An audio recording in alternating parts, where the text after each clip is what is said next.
So Bullet's new film by Danny Trejo, there was a thing in the sort of trade press October of last year in which the director had fallen out with the producers and they were having an ownership battle about, who got to own the movie and who was in charge and all that sort of stuff.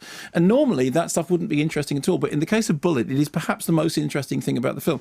Danny Trejo sort of became this international superstar off the back of doing things with Quentin Tarantino and Rodriguez that were basically sort of postmodern, tongue-in-cheek, satirical. The whole Grindhouse project thing, essentially, it's like Grindhouse, but we're doing it in a knowing way, a knowing nod, a knowing wink. In the case of Bullet, it's just a rubbish B-movie. Story is Danny Trejo is this character who's a cop who will do anything when it needs be in order. There's a whole drug cartel thing going on.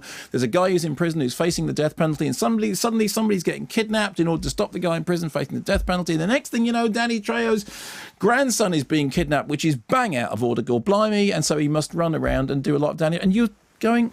The funny thing is, even if this was going straight to DVD, and incidentally, it is much like Paranoia, it is on its road to the DVD shelves really fast.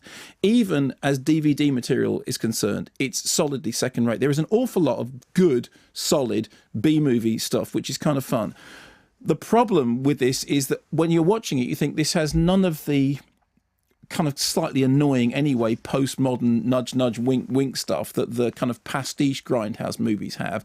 It has none of the proper appeal of a proper Grindhouse movie. It is just a thudding actioner with really naff action sequences, appalling dialogue, terrible acting, and every now and then people running around and shooting guns and being really happy about the death penalty. And I got really cross and bored with it because in the middle of a week you think, oh, there's a Danny Trejo exploitation B movie, you know what, that'll be fun.